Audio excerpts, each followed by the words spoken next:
Hi, James. Congratulations on finally getting to a final. I'm sure you're delighted and satisfied, but I'm sure you're also aware that everybody wants to play in this game. That's probably your hardest task, isn't it? Picking a starting 11. And to be fair, you know, when you get to a final and you have most of them fit, I'm in a good position. The hardest bit is to win. We've had a long season. Everyone has played, contributed, and of course we've got to pick a team that we feel is the best one to play against a very good Villarreal side. Simon Stone. Hi, Ollie. Hiya. What does it mean to be the manager of Manchester United going into a European final? You know the history of Manchester United in Europe, and although it's not the competition. Sorry, that's my bad here. My phone's ringing. Yeah, that's a fine. I'll take that one. No, you can start again if you want to, or I can answer with the disruption. It's just what it means. Europe means a lot to Manchester United. What does it mean to you to be manager of a team in a final? Well, Manchester United has meant a lot to me throughout my life as well, and of course to be able to lead a team out is going to be a proud moment for me. It's going to be great to see the players that we've worked together now for 2.5 years, that we've taken a step into a final after the near misses we've had, and I know what finals, to get to a final is one thing.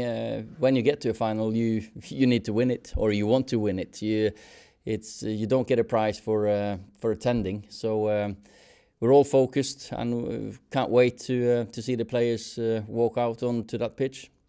Rob Dawson. Hi, Ollie. Yeah. Does this Europa League campaign feel like good preparation for the Champions League next season, given the quality of the teams that you've had to face, and obviously the quality of the team you have to face in the final? Because it hasn't felt like a normal Europa League campaign. You're right. We have played against some very good teams, and either from Spain or Italy. So, of course, we can't really say it's Champions League, because it isn't.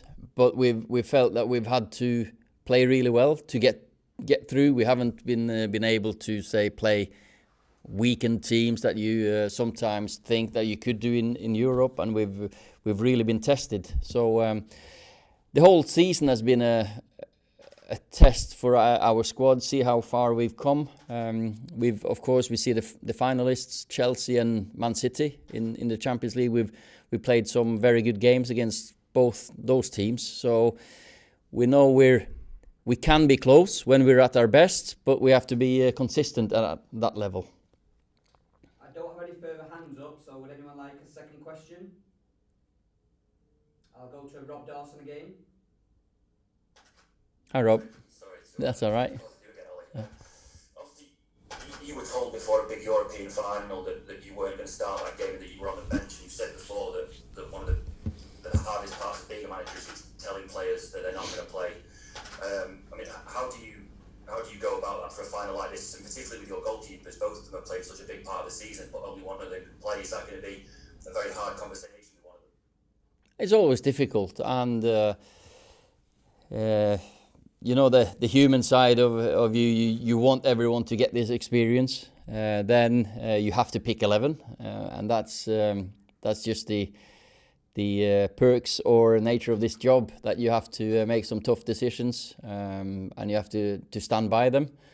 And we've still got a couple of games left in the league to finalise what the 11 in the final will be, and you'll have to sit down, of course, with them and individually. I remember Sir Alex sat me down. He came to my office, or to my hotel room, to explain why I didn't play a semi-final against Bayer Leverkusen, and we sat there for 45 minutes, and we had a good conversation, and I still felt that I had a contribution to make, and that I was important in his team, and all my players, they know that they have been important for us this season.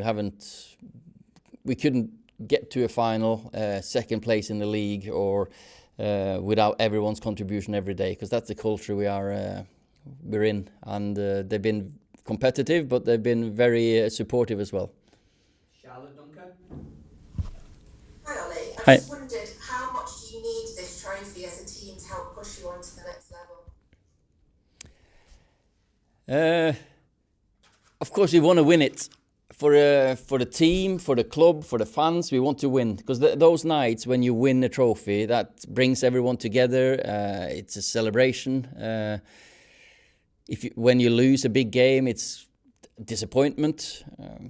When we won in '99, of course, it's made history. It didn't make me a better player.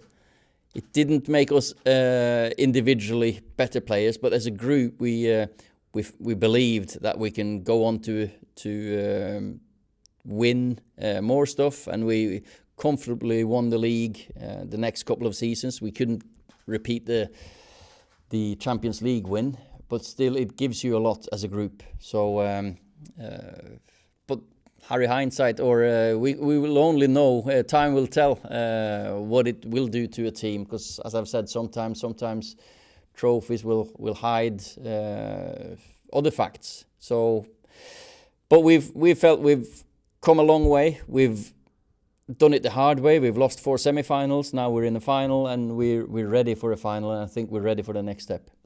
David McDonald. Hi Ollie. Hi. We've seen the importance of Harry Maguire in your last 2 games, his enforced absence. A, how is his recovery going? And B, at what stage do you have to make a decision on him in terms of his fitness for the final? Do you give it up to him, or do you have to make a decision in the days ahead of the game? Well, hopefully we can have good news early, but I'll give it as long as it takes with Harry, because of course he has shown his importance. We've known it all along, of course, but maybe some people open their eyes more when he's not playing. I certainly felt I became a very good player when I was injured. People suddenly realized what I could do as a sub, or what I was as a player. And now Harry's been our leader. He's a captain. Ever since he came in, he's been more or less ever present. So of course it's a big miss at the moment, but hopefully he'll speed up the recovery, be ready for the final. But I'll give him as long as he needs until he says yes or no. Neil Custis.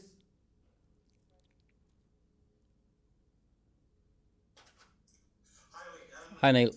Given that you have the responsibility of the manager, which is very different to a player, would this mean more to you than all those trophies you won as a player?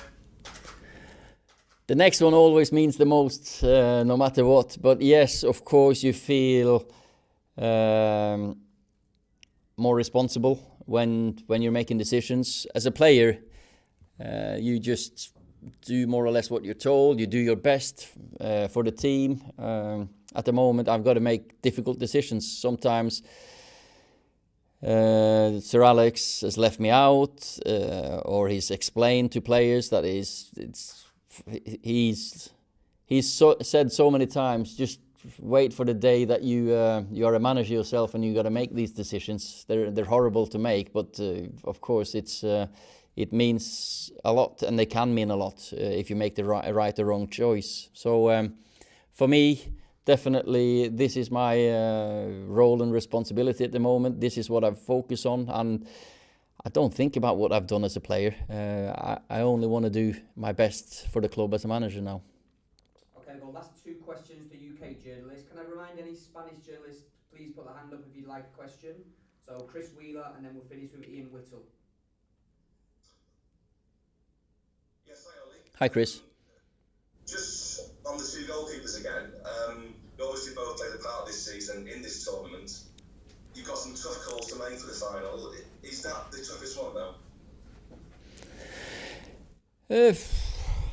I think there's loads of difficult calls to make. You know, I think the whole squad has contributed so much. It's probably a different scenario with the keepers than it's normally been, because they've shared, I don't know how many games we played this season, 57, 58, close to 60, and both of them are in and around the 30 mark, and both have done really well. So it's going to be a difficult call, of course, but I'll have to make 2 or 3 other very difficult ones as well. Last one for Ian Whittle. Hi Ollie, just to follow up on David's question about Harry Maguire. Yeah. Is he making good progress? Are you sort of more optimistic than you were last time we asked you about it, which I think was last Tuesday? Is he sort of coming along better than you hoped? He's making progress, and then, but we've consciously taken the route of not testing him out too early, too quickly, because we don't want to aggravate something. And Harry is he's very how do you say, he adheres. He wants this so much, so he doesn't want to take any risks either. And when I spoke to him this morning, he was quite positive, which is, but naturally the day after it happened, we were all down. But we saw early on that we just have to, or we decided, have to focus, have to be positive, and think that you're going to make it until you have to say no. I've always been an optimist, so we're